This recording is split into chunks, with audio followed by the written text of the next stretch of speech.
Social Roundabout today. Right now, we've got our last live guest of the morning with us. We've got Mike Bush, who is Head of Communications and Marketing at Next Trucking.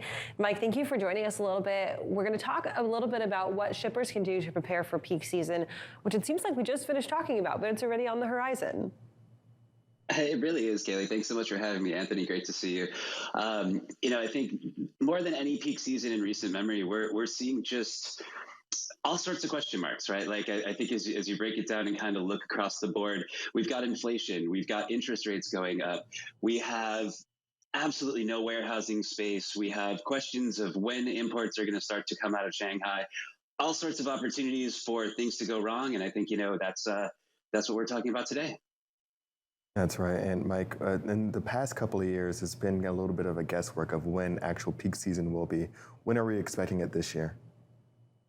Anthony, that's a great question. We were talking to one of the larger carriers in LA this week, and he made the really interesting point that for the past couple of years, the 2 weeks after the 4th of July have created this false sense of okayness, this opportunity to say, oh, everything will be fine. And then generally speaking, 2 weeks after the 4th of July, things have gone a little bit crazy. In fact, he went as far as saying, last year, shortly after the 4th of July, we got up to nearly 100 vessels off the coast of LA Long Beach. His prediction is that we were going to see twice as many. We could go as high as 200 vessels cramming into LA Long Beach as soon as Shanghai opens. So, I think it's 2 weeks after the 4th of July, things start to cook. And then as soon as Shanghai reopens, it goes really kind of haywire.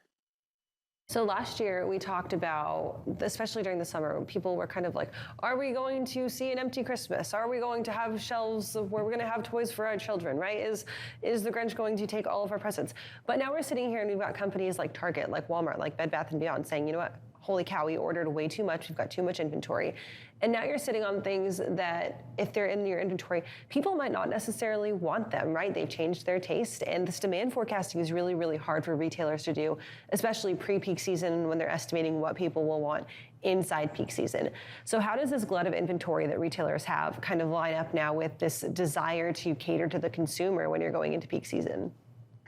Yeah, Kaylee, I think you hit the nail on the head there. If you look at Target in their earnings call said, hey, we anticipate that we're going to be really tight on margin. Essentially, they're saying we have to empty out our warehouses in order to take the inventory that's coming. So if you break it down in a company like a Target or Walmart, they have their sales and operations planning meetings and their approach where they say, okay, we expect that we're going to sell X number of widgets. Right now, the challenge is they don't have space to bring those widgets in and to import those widgets and have them available for Christmas. So whether it's, the new Buzz Lightyear toy, whatever it may be, I think you're seeing those companies, especially, and major retailers across the globe, are trying to open up enough space so that they're able to your point, save Christmas. And really kind of honing in on that, you spoke to warehousing space. You spoke to, of course, some of the issues with demand forecasting. Is there any one underlying trend or one thing that you say, hey, if this was kind of flipped and fixed immediately, this will alleviate a lot of the issues going on right now? Anthony, I think that's the challenge, is there is no one magic bullet right now. Anybody who's been on freight waves over the past couple of weeks has said, hey, there's a chance we're gonna see, a reduction in trucking capacity. We understand that, there are indicators out there that say another trucking bloodbath is coming. At the same time, we don't know when Shanghai is going to fully reopen. So you may have every steamship vessel in the world, streaming towards the ports of LA Long Beach as trucking companies are going out of business. So there's a massive question of how do you match supply and demand? I don't think there's a magic bullet. The one thing I have seen most of our progressive shippers have said is we're looking to create redundancy. And if you look at the way, supply chains have operated and kind of the Lean Six Sigma, let's get rid of waste. Right now, the approach is let's get rid of risk. Let's find multiple partners. So if you're reliant typically on one steamship line, let's make sure there's an NVO lined up or a 3PL that can even charter vessels. In the case of, let's say, Shanghai, either one, not reopening so that there's lots of blank sailings, or two, basically going through this overcapacity moment where every vessel is loaded with as many containers as they can be, and some shippers are going to be left out of that. The same is true in the trucking space. We've talked to large shippers who say, look, we prefer to work with large trucking companies and large contracts. And even those types of companies are turning around and saying, hey, This is a little bit different. We've seen big truck companies go out of business in the past. We want to make sure that, we have a plan B, a plan C, and a plan D. And I think it's kind of across the board. And that includes not only the steamships and the trucking companies, but also warehousing space. Folks that are kind of in that Airbnb for warehousing are really seeing tremendous opportunity right now as sort of a fallback option or a pressure release valve. So when you're talking about being a small to medium-sized shipper, last year the problem was kind of being priced out of the ability to get your goods if you were looking at trans-Pacific lanes or steamship shipping, ocean shipping, because the price of container rates was just so incredibly high. Are we going to be seeing any type of threat to that right now, with the shippers being able to be priced out of getting their stuff moved, no matter what their mode that they're choosing? Or do we think that the market downturn is going to be enough to kind of help those smaller shippers really kind of find their foothold once again in the market, because these rates are falling and they won't necessarily have the pressure of having to deal with those high prices? Sure, I think it's a great question. I think if you look at some of the earnings calls from the steamship lines, they've talked about locking in to 2 and 3 year terms. I think the shippers that said, look, we can't afford this over time, are probably in a better position than they would be had they locked in over time, right? So your point of falling rates. The other thing that I would point out is that we're starting to see many more NVOs and many 3PLs are really coming to the table with unique solutions and trying to create something that's different, whether that's chartering vessels, whether that's, looking at smaller vessels and doing kind of smaller batches that can get in and out of multiple ports more rapidly. Obviously, with next being LA Long Beach, we see some of the biggest vessels in the world come through here. At the same time, by working with a smaller vessel, you can open up opportunities to bring goods into other ports, whether that's Oakland, whether that's Baltimore or Boston, wherever it might be, depending on point of origin. So, Mike, yesterday here on FreightWaves, we talked with a consultant from Metaphora about kind of changing the bid cycle, and about, when we're specifically talking about tracking RFPs, about how now we've got a lot of groups who are relying on a shorter bid cycle instead of the annual cycle, talking about now quarterly or even these mini bids that change month to month to month. When we're talking about that from a shipper perspective and a shipper standpoint, looking at peak season, do you think that that's a good strategy to employ? That maybe you if you're a shipper, you take a look at your contracts that you're making and you say, you know what, let's do this for July, and then let's go back and reevaluate in August, and then reevaluate by the time that October and the fourth quarter hits?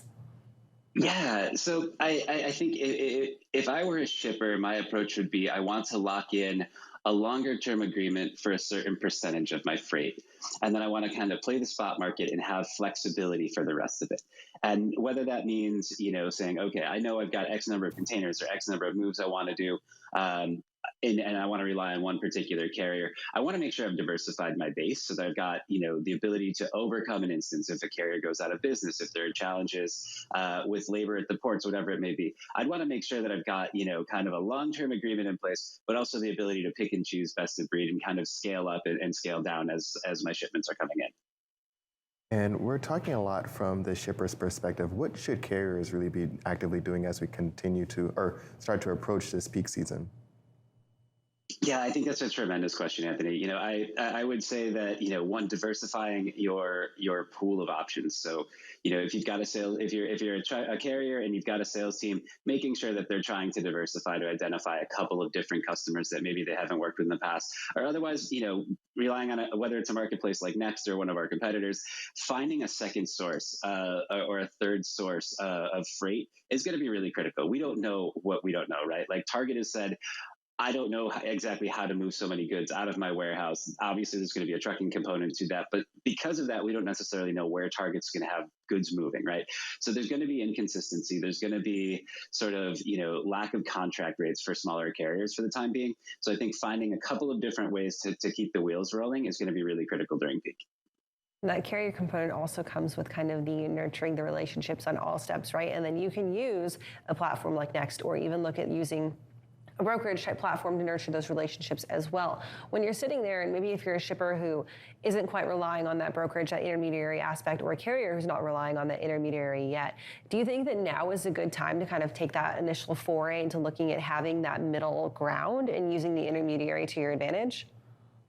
Yeah, I think it's a tremendous time, Kaylee. Whether it's as your primary provider or to say, look, I've got most of what I want in place, but I need a fallback option. I kind of make the joke with Next. I'm happy to be somebody's second favorite carrier all the time because inevitably things are going to go wrong. There's going to be challenges. There's going to be moments where a shipper says, "Oh my gosh, what do I do?" And because of the marketplace approach we've built, we can offer the flexibility to solve it almost in real time. So I'm happy to be number two, and I suspect most of the companies that we run into and compete with are in that same boat to say, look, we're here to be your safety release valve if you've got a contract in place. And if you're happy, if you found great carriers, that's amazing. Don't change that up. But if it comes to a point where you're running into challenges, where you're running into where you've got a fear that your carrier might go out of business. I mean, we saw with Celadon going out of business despite having 800 trucks. There's always going to be an opportunity for something to go wrong, no matter what the size of the carrier is. So being able to say, I have plan B or plan C in place is really critical, especially as we enter such a weird and crazy peak season. I love that. And then from your marketing perspective, last question before we let you go, Mike, when you're saying, you know what, I might not be your plan A, but I can be your plan B, do you think that is good to vocalize to the people that you're trying to do business with? Like, even if you're like, you know what, I think I can sense a little bit of uncertainty on you, think about it, and then if you need me, I'm here. I think there's something that to be said for offering a safety valve and saying, look, we're here when you need us. Ultimately, would I prefer every shipper that we work with say, look, here's 100% of my freight? Of course. As a company with Next or a Convoy or an Uber Freight, there's such diversity of carriers available that we're a little bit immune to the fallout of if a trucking company goes out of business, are we at risk? At the same time, look, I don't think there's any harm in saying, I want to experiment with a couple of different approaches. I want to see how does marketplace work versus using a dedicated carrier versus working with a brokerage. And I think most of the companies in the space, look, of course, we're frenemies, right? Like we all understand who's working with whom. And I think there's a component of, we know that in some cases a broker might come to us and have a co-brokering agreement to say, hey, you're our fallback plan as well. And that's something that, if I'm a shipper, I'm not necessarily looking at my broker to have plan B and C, but I'm darn excited about them having a plan B or a plan C if something goes wrong. I think that's very well said and an awesome perspective. Mike, if people want to reach out, how can they get a hold of you? Check out nexttrucking.com, or you can find me on Twitter at Mike Bush. Awesome, Mike. Thank you for joining us today. Great to have you guys from Next as always. Right now, we're going to take our last break of the morning. We'll be back to wrap up your show in just a few minutes.